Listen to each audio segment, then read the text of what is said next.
ఓం నమ శివాయ. భారతమాత శివశక్తి అవతార్ సత్యగీత మురళి తేదీ 24/4/2026.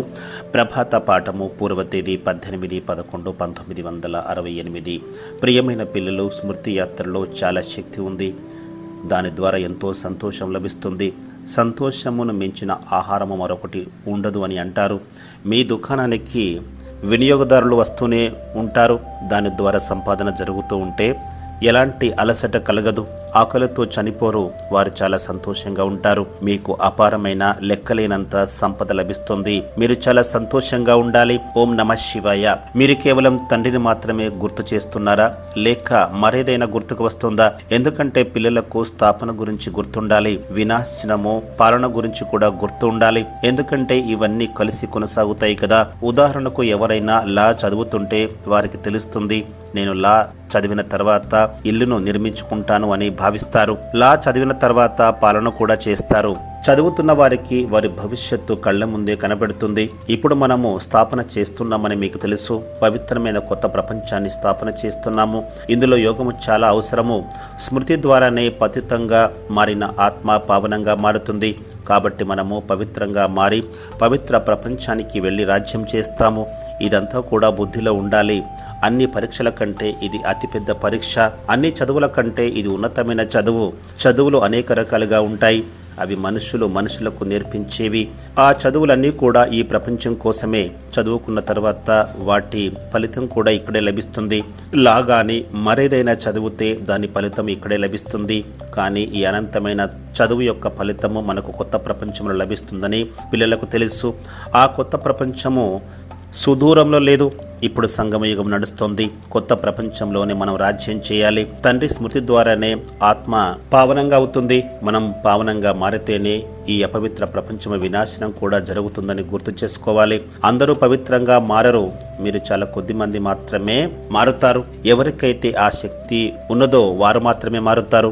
మీలో కూడా నెంబర్ వారిగా పురుషార్థం ప్రకారంగా, శక్తి ప్రకారంగా సూర్యవంశీ చంద్రవంశీలుగా అవుతారు. ప్రతి విషయంలో ఉన్న శక్తి అవసరము. దీనిని ఈశ్వరీయ మైట్ అని పిలుస్తారు. దీనిని యోగ బలంగా కూడా పిలుస్తారు. మిగిలినవన్నీ శారీరక బలాలు. ఇది ఆత్మిక శక్తి. తండ్రి ప్రతి కల్పంలోనూ చెప్తారు, పిల్లలు నన్ను మాత్రమే స్మృతి చేయండి. సర్వశక్తివంతుడైన తండ్రిని స్మృతి చేయండి. ఆ తండ్రి ఒక్కరే. వారిని స్మృతి చేయడం ద్వారానే ఆత్మ పవిత్రంగా అవుతుంది. ఇవన్నీ కూడా ధారణ చేయవలసిన విషయాలు. మనము 84 జన్మలు తీసుకున్నామనే నిశ్చయం ఎవరికైతే ఉండదో వారి బుద్ధిలోకి ఈ విషయాలు చేరవు. ఎవరైతే స్వతో ప్రధానమైన ప్రపంచంలో ఉన్నారో వారే ఇప్పుడు తమో ప్రధానంగా మారిపోయారు. వారు ఇక్కడికి వచ్చి త్వరగా నిశ్చయ బుద్ధి గలవారిగా అవుతారు.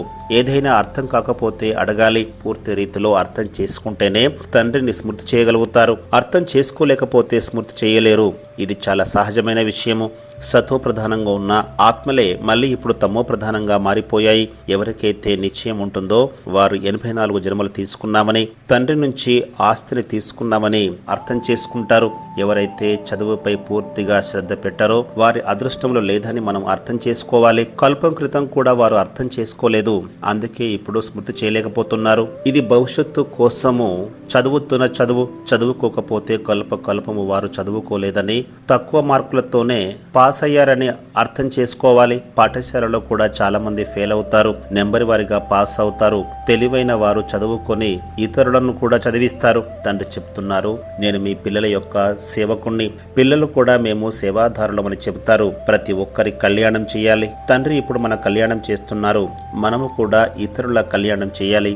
అందరికీ ఇదే తెలియచేయాలి. తండ్రిని స్మృతి చేస్తే పాపాలు నశిస్తాయి. ఎవరైతే ఎక్కువగా ఈ సందేశాన్ని తెలియచేస్తారో వారిని పైగంబర్ అంటే ప్రవక్త, సందేశకులుగా పిలుస్తారు. చాలా మందికి సందేశము ఇచ్చేవారిని మహారథులు, గుర్రపు స్వారీ అని పిలుస్తారు. కాల్బలం కూడా ఉంటారు. వారు ప్రజల్లోకి వెళ్ళిపోతారు. వారిలో కూడా ధనవంతులు ఉంటారు. ఇదంతా కూడా మీకు గుర్తుండాలి. పిల్లలైన మీరు సేవ కోసమే నిమిత్తంగా ఉన్నారు. సేవ కోసమే జీవితాన్ని అంకితం చేస్తే పదవి కూడా అలాగే లభిస్తుంది. వారికి మిత్ర సంబంధికుల గురించి చింత ఉండదు. నేను స్వతంత్రుణ్ణి, నన్ను ఎవరు ఆపలేరు. నన్ను నేను స్వతంత్రంగా ఉంచుకోగలను. నేను బంధనాలు ఎందుకు చిక్కుకోవాలి? తండ్రి నుంచి అమృతాన్ని ఎందుకు తీసుకోకూడదు? తీసుకొని ఇతరులకు ఎందుకు దానం చేయకూడదు? నేను గొర్రెను మేకను కాదు కదా, నన్ను ఎవరూ కూడా కట్టివేయలేరు. ఇలా ఆలోచన చేయాలి. మొదట్లో మిమ్మల్ని మీరు ఏ విధంగా విడిపించుకున్నారు?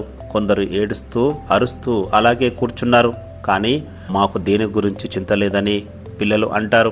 మనం స్వర్గాన్ని స్థాపన చేయాలా లేక ఈ పనుల్లోనే నిమగ్నం కావాలా? ఈ పారవశ్యం పెరుగుతూ పోతుంది. దీనినే మౌలాయి మస్తీ అని అంటారు. మౌలా అంటే భగవంతుడు. మనము భగవంతుని యొక్క సంతానము. మౌలా నుంచి మనకు ఏమి లభిస్తుందో మీకు తెలుసు. మౌలా మనలను చదివిస్తున్నారు. వారికి చాలా పేర్లు ఉన్నాయి. కొన్ని పేర్లు మాధుర్యంగా ఉంటాయి.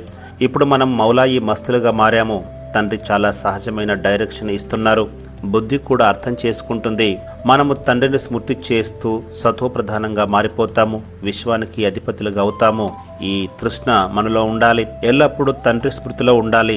మీరు తండ్రి ముందు కూర్చొని ఉన్నారు కదా, ఇక్కడ నుంచి బయటకు వెళ్ళగానే మర్చిపోతారు. ఇక్కడ కలిగిన పారవశ్యము బయటకు వెళ్ళగానే వెళ్ళిపోతుంది. మీరు ఆ పారవశ్యాన్ని మర్చిపోకూడదు. కానీ అదృష్టం లేకపోతే ఎక్కడ కూర్చున్నా కూడా మర్చిపోతారు. సేవ కోసము మ్యూజియాన్ని ఏర్పాటు చేస్తున్నారు. అలాగే గ్రామాల్లో సేవ చేయడానికి ఏర్పాట్లు జరుగుతున్నాయి. సమయం ఉంది కదా, త్వరగా చేయాలని తండ్రి చెప్తున్నారు. కానీ డ్రామా ప్రకారంగా ఏది త్వరగా జరగదు. కానీ బాబా అయితే చెప్తారు, ఇది నిర్మించండి, అది నిర్మించండి, గ్రామాల్లో సేవ చేయడానికి వెళ్ళండి, దీనికోసం మ్యాపులు తయారు చేయండి అని చెప్తారు. కానీ పిల్లలకు చాలా పని ఉందని బాబాకు తెలుసు. తండ్రి ఏమంటున్నారంటే, ఏదైనా ఒక మిషనరీ మీ దగ్గర ఉండాలి. చేయితో టచ్ చేయగానే మరోవైపు నుంచి చిత్రాలు తయారై బయటకు రావాలి. ఇలాంటి ఏర్పాట్లు చేసుకోవాలని చెప్తున్నారు. మంచి పిల్లలను కూడా మాయా ముక్కు కళ్ళెం వేసి లాగుతుంది. తమని తాము మహావీరులుగా భావించే వారికి కూడా మాయా తుఫాన్లు వస్తాయి. అప్పుడు వారు ఎవరిని లెక్క చేయరు. తండ్రి దగ్గర ఈ విషయాలను దాచిపెడతారు. అలాంటి వారి అంతరంగము అసత్యంతో నిండిపోతుంది. సత్యమైన హృదయం కలవారే స్కాలర్షిప్ పొందుతారు. దైత్య బుద్ధి ఉన్నవారు ఇక్కడ కొనసాగలేరు. దైత్య బుద్ధితో తమను తాము నాశనం చేసుకుంటారు. అందరికీ శివబాబాతోనే పని ఉంది. ఇది అత్యంత పతితమైన సమయము. కానీ ఇక్కడే మనము నెంబర్ 1 పావనంగా అవ్వాలి. దీనిని మీరు సాక్షాత్కారం కూడా చేసుకున్నారు. శివబాబాను స్మృతి చేస్తేనేమి దేవీ దేవతలుగా అవుతారు. చాలా చోట్ల పిల్లలు లూన్ పానీగా అవుతున్నారు. అంటే పరస్పరము గొడవ పడుతున్నారు. దేహాభిమానులుగా అవుతున్నారు. ఎవరైతే మహారథులుగా అవుతారో వారిని కూడా మాయా కళ్ళెంతో లాగుతుంది. మంచి అపురూపమైన పిల్లలు కూడా లూన్ పానీగా మారిపోతారు. మాయ ఒక్కసారిగా ముక్కును లాగివేస్తుంది, లూన్ పానీగా మార్చివేస్తుంది. అప్పుడు వారు దేనికి పనికి రాకుండా పోతారు. ఆట ముగిసిపోతుంది. మాయ చాలా శక్తివంతమైందని బాబాకు తెలుసు. ఎలుక కరిచినప్పుడు ఏ విధంగా తెలియదో అదేవిధంగా మాయ కూడా చురుకైన ఎలుక వంటిది. మహారథులను కూడా నిశ్శబ్దంగా కాటువేస్తుంది. ఎవరికి ఏమీ తెలియదు. అందుకే మహారథులు చాలా జాగ్రత్తగా ఉండాలని బాబా చెప్తున్నారు. మాయ తమని పడగొట్టిందని వారు అర్థం కూడా చేసుకోలేరు. లోన్ పానిగా మార్చివేసిందని అర్థం చేసుకోలేరు. లోన్ పానిగా మారితే తండ్రి సేవ చేయలేమని అర్థం చేసుకోవాలి. లోపటనే దహిస్తూ ఉంటారు. దేహాభిమానం ఉంటే దహిస్తూ ఉంటారు. ఉన్నతమైన స్థితిని చేరుకోలేరు. స్మృతి అనే పదను వారిలో రాదు. అందుకే చాలా అప్రమత్తంగా ఉండాలి. మాయ చాలా తీక్షణమైనది. మీ శ్రమను సగం మింగివేస్తుంది. మీరు యుద్ధ మైదానంలో ఉన్నప్పుడు మాయ కూడా మిమ్మల్ని వదిలిపెట్టదు. సగం శ్రమను ఖచ్చితంగా వృధా చేస్తుంది. ఇది ఎవరికి అర్థం కాదు. ఎంతో మంది పిల్లలు చదువుతూ ఉండగానే చదువును మానేసి ఇంటిలోకి వెళ్ళిపోతారు. ఎంతో పేరు ప్రఖ్యాతులు ఉన్న వారిపైన కూడా మాయ దాడి చేస్తుంది. చిన్న విషయానికే లూన్ పానిగా మారిపోతారు. దేహాభిమానం కారణంగానే మీరు ఉప్పు నీరు వలె అవుతున్నారని తండ్రి చెప్తున్నారు. దీనివల్ల సేవకు ఆటంకాలు కలుగుతాయి. తండ్రి చెప్తున్నారు, ఇది కూడా డ్రామాగానే భావించాలి. మీరు ఏది చూసినా కల్పము సాగే డ్రామాగానే భావించాలి. మీ యొక్క స్థితులు హెచ్చుతగ్గులు వస్తూ ఉంటాయి. అప్పుడప్పుడు గ్రహచారం కూడా చుట్టుముడుతుంది. ఒక్కోసారి సేవ గురించి ఎంతో శుభ సమాచారాన్ని రాస్తూ ఉంటారు. కానీ హెచ్చుతగ్గులు జరుగుతూనే ఉంటాయి. ఒక్కోసారి ఓటమి, ఒక్కోసారి గెలుపు జరుగుతుంది. పాండవులకు మాయతో ఒక్కోసారి ఓటమి, ఒక్కోసారి గెలుపును పొందుతారు. మంచి మహారథులు కూడా చలించిపోతారు. మాయ ఒక్కసారిగా వారిని పెనంపై మార్చివేస్తుంది. ఎంతోమంది మరణిస్తారు. అందుకే ఎక్కడ ఉన్నా సేవ చేస్తూ ఉండండి. మీరు సేవ కోసమే నిమిత్తంగా ఉన్నారు. మీరు యుద్ధ మైదానంలో ఉన్నారు కదా. బయట గృహస్థ వ్యవహారంలో ఉన్నవారు ఇక్కడ ఉన్నవారి కంటే కూడా తీక్షణంగా ముందుకు వెళుతారు. మాయతో నిరంతరం యుద్ధం జరుగుతూనే ఉంటుంది. క్షణము మీ పాత్ర కల్పం క్రితం వల్ల కొనసాగుతూనే ఉంటుంది. సుమారు 4990 సంవత్సరాలు గడిచిపోయాయని మీరు చెబుతారు. ఇక మిగిలినది 8 ఏళ్ళు మాత్రమే. ఈ సమయం కూడా గడిచిపోతుంది. ఇంత సమయం గడిచిపోయిందని మీరు తెలుసుకున్నారు. పూర్తి జ్ఞానము మీకు లభించింది. బాబాలో ఉన్న జ్ఞానం కూడా ఈ దాదాలోకి వస్తుంది. బాబా మాట్లాడుతున్నారంటే తప్పకుండా దాదా కూడా మాట్లాడుతుంటారు. ఎవరెవరి హృదయం పవిత్రంగా ఉందో పిల్లలకు తెలుసు. హృదయం పవిత్రంగా ఉన్నవారే తండ్రికి దగ్గరగా అవుతారు. అలాంటి వారి పిల్లల్లో లోన్పాని స్వభావం ఉండదు. ఎల్లప్పుడూ హర్షిత ముఖంగా ఉంటారు. వారి మూడు ఎప్పుడు పాడవదు. కానీ ఇక్కడ చాలామందికి మూడు ఎలా పాడవుతుందో చూడండి. ముఖము విచిత్రంగా పెడతారు. ఎలక ముఖంలాగా మారిపోతుంది. మాయ ఈ సమయంలో అందరిని ఎలకల్లాగా మార్చివేసింది. మీరు మాలిన్యంతో నిండిన ఎలకలు తమను తాము ఎలకలుగానే పిలుచుకుంటారు. బాబా మాలో మాలిన్యం నిండిపోయింది, మీరు వచ్చి పావనంగా మార్చండి అని పిలుస్తారు. మేము పతితులమని కూడా చెప్పుకుంటారు. పతితులు ఎలుకల కంటే కూడా దిగజారిపోతారు. వికారంలోకి వెళ్ళడం వల్ల మీరు రాక్షస ఎలుకల్లాగా మారిపోతారు. వికారంలోకి వెళుతారు. మళ్ళీ ఆ తర్వాత వ్యర్థాన్ని శుభ్రం చేసుకుంటారు. అలాంటి వారిది అధమ గతిగా చెప్పబడుతుంది. ఇప్పుడు పతిత పావన తండ్రిని పిలుస్తున్నారు. ఓ తండ్రి, వచ్చి మా మలినమైన దుస్తులను ఉతకండి అని అడుగుతారు. తండ్రి చెప్తున్నారు, పిల్లలు నన్ను స్మృతి చేస్తూ ఉండండి, అప్పుడే మీ దుస్తులు శుభ్రపడతాయి. నా శ్రీమతంపై నడవండి. ఎవరైతే నడవరో వారి దుస్తులు శుభ్రం కావు. అలాంటి వారి ఆత్మ కూడా శుద్ధంగా కాదు. తండ్రి రాత్రింబవళ్ళు ఈ విషయాన్ని నొక్కి చెబుతున్నారు. స్వయాన్ని ఆత్మగా భావించండి. దేహాభిమానంలోకి రావడం వల్లే మీరు ఇబ్బందులు పడుతున్నారు. మీరు ఎంతగా పైకి ఎదుగుతుంటే అంతగా సంతోషం కలగాలి. ముఖం హర్షితంగా ఉండాలి. మంచి మంచి ఫస్ట్ క్లాస్ పిల్లలు కూడా ఉన్నారని బాబాకు తెలుసు. కానీ వారి అంతరంగాన్ని చూసినట్లయితే వారు దహించకపోతున్నారు. దేహాభిమానం అనే అగ్నిలో దహించకపోతున్నారు. ఈ వ్యాధి ఎక్కడి నుంచి వచ్చిందో వారికి అర్థం కావడం లేదు. దేహాభిమానం వల్లే ఈ వ్యాధి వస్తుందని తండ్రి చెప్తున్నారు. దేహి అంటే ఆత్మాభిమాని వారిగా ఉన్నవారికి ఎప్పుడు ఈ వ్యాధి రాదు. చాలా మంది లోపట దహించుకపోతూ ఉంటారు. దేహే అభిమాని భవ అని తండ్రి చెప్తున్నారు. ఈ వ్యాధి ఎందుకు వచ్చింది అని అడుగుతారు. తండ్రి చెప్తున్నారు, ఎవరికైనా ఈ వ్యాధి సోకితే అది గట్టిగా పట్టుకుంటుంది, అసలు వదలనే వదలదు. శ్రీమతంపై నడవకుండా దేహాభిమానంతోనే నడుస్తారు. అప్పుడు వారికి బలమైన దెబ్బ తగులుతుంది. బాబా వద్దకు అన్ని సమాచారాలు వస్తాయి. ఎవరు ఎలా పడిపోతున్నారో బాబాకు తెలుస్తుంది. ఉదాహరణకు చంద అనే కూతురు ఏమని చెప్తోంది? జ్ఞానం అనేది అసత్యమని, అదంతా మోసమని, వేదశాస్త్రాలు చదవాలని చెప్తోంది. మాయ ఎంతగా దాడి చేస్తుందో చూడండి. ఒక్కసారిగా భక్తి మార్గంలోకి వెళ్ళిపోతే ఇక జీవితము పతనమైపోతుంది. భగవంతుణ్ణి సర్వవ్యాపి అని పిలుస్తారు. ఇలా చెప్పడము ఉరితో సమానమే. మాయ ముక్కుకు కళ్ళెం వేసి పడవేస్తుంది. బుద్ధిని పూర్తిగా నశింపచేస్తుంది. జ్ఞానం అనేది ఏమీ లేదు అని చెప్పి పిల్లలు బయటికి వెళ్ళిపోతారు. ఇలాంటి సంశయాలు చాలా మందికి కలుగుతాయి. ఎవరైనా ఇబ్బంది పడుతుంటే అప్పుడు మురళిలో వారి పేరు రాస్తారు. భగవంతుణ్ణి వచ్చి మమ్మల్ని రాతిబుద్ధి నుంచి పారసబుద్ధి గలవారిగా మార్చండి అని పిల్లలు కోరుతూ ఉంటారు. ఆ తర్వాత భగవంతునికి వ్యతిరేకంగా మారితే వారి గతి ఏమవుతుంది? పూర్తిగా కిందికి పడిపోయి రాతి బుద్ధి గలవారిగా మారిపోతారు. పిల్లలు మీరు కూర్చున్నా నిలుచున్నా సంతోషంగా ఉండాలి. Student life is the best life. ఇంతకంటే ఉన్నతమైన చదువు మరొకటి ఉందా అని తండ్రి అడుగుతున్నారు.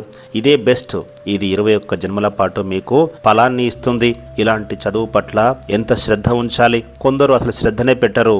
మాయ మీ ముక్కు చెవులను కోసివేస్తుంది. అర్ధ కల్పము వారి రాజ్యమే కొనసాగుతుంది. తండ్రి స్వయంగా తెలియచేస్తున్నారు. కాబట్టి మాయ చాలా గట్టిగా పట్టుకుంటుంది. అందుకే చాలా అప్రమత్తంగా ఉండాలి. పరస్పరము ఒకరికొకరు అప్రమత్తతను ఇచ్చుకోవాలి. శివబాబాను స్మృతి చేయాలని చెప్పాలి. లేకపోతే మాయ మీ చెవులు ముక్కులను కోసివేస్తుంది. అప్పుడు ఎందుకు పనికి రాకుండా పోతారు. చాలా మంది మేము లక్ష్మీనారాయణుల పదవిని పొందుతాము అని అనుకుంటారు. కానీ అది అసాధ్యము. దానికోసం పురుషార్థం కూడా చేయాలి. పిల్లలు అలసిపోయి ఫామ్ అంటే పనుల్లో మునిగిపోతారు. మాయా చేతిలో ఓటమి చెందుతారు. పూర్తిగా బురదలోకి వెళ్ళి చిక్కుకపోతారు. సేవకు బదులుగా డిసర్వీస్ చేసేవారు చాలా మంది పిల్లలు ఉన్నారు. ప్రతి సెంటర్లో ఇలాంటి వారు తయారవుతుంటారు. మన బుద్ధి పాడవుతుంది అంటే మాయ మనల్ని కళ్ళెంతో ముక్కును లాగుస్తుందని అర్థం చేసుకోవాలి. ఈ స్మృతి యాత్ర ద్వారానే శక్తి లభిస్తుంది. దీని ద్వారానే సంతోషం లభిస్తుంది. సంతోషం వంటి ఆహారం మరొకటి లేదు అని కూడా అంటారు కదా. మీ దుకాణంలోకి కస్టమర్లు వస్తూనే ఉంటే, సంపాదన జరుగుతూ ఉంటే ఎలాంటి అలసట కలగదు. ఆకలితో చనిపోరు. అందరూ సంతోషంగా ఉంటారు. మీకు అపారమైన లెక్కలేనంత సంపద లభిస్తుంది. మీరు చాలా సంతోషంగా ఉండాలి. మీ ప్రవర్తన దైవీ గుణాలతో ఉందా లేక అసురీ గుణాలతో ఉందా అని పరిశీలన చేసుకోవాలి. సమయం చాలా తక్కువగా ఉంది. అకాల మృత్యువు కూడా వెంటాడుతుంది. ప్రమాదాలు కూడా జరుగుతున్నాయి. బుద్ధి తమో ప్రధానంగా మారుతుంది. వర్షము బలంగా పడితే దానిని కూడా ప్రకృతి వైపరీత్యంగా పిలుస్తారు. మృత్యువు ఎప్పుడైనా ఎదురు కావచ్చు. ఆటమిక్ బాంబుల యుద్ధము వస్తుందని కూడా రాస్తున్నారు. ఇలాంటి భయంకరమైన పనులు చేస్తారు. వేధింపులు ఎక్కువైతే యుద్ధం మొదలైపోతుంది. మంచిది. మధురాతి మధురమైన ఆత్మిక పిల్లలకు ఆత్మిక బాబ్దాదల యొక్క ప్రియ స్మృతులు. నమస్తే. వరదానము మాయాజీత్ భవ. మీరందరూ సంతోషంగా ఉంటున్నారా? లేక అప్పుడప్పుడు సంతోషం అనే ఖజానాను మాయ లాగేసుకుంటుందా? మాయ కోసము తలుపులు మూసి ఉన్నాయా లేక తెరిచి ఉన్నాయా? ఇప్పుడు మీ గేటుకు డబుల్ లాక్ వేయండి. సింగిల్ లాక్ ఉంటే మాయ దానిని తెరిచి లోపలికి వచ్చేస్తుంది. డబుల్ లాక్ అంటే ఒకటి స్మృతి, రెండవది సేవ. ఇందులో నిమగ్నమై ఉండాలి. ఒకవేళ కేవలము స్మృతిలో ఉండి సేవలో లేకపోయినా మాయ ప్రవేశిస్తుంది. డబల్ లాక్ వేస్తే మాయ లోపలికి రాలేదు. అది తలుపు తడుతుంది కానీ లోపలికి వచ్చి దాడి చేయలేదు. మనసా సేవ కూడా చేయాలి. మీ వృత్తి ద్వారా వాతావరణాన్ని శక్తిశాలిగా మార్చుకోవాలి. ఓం నమః శివాయ.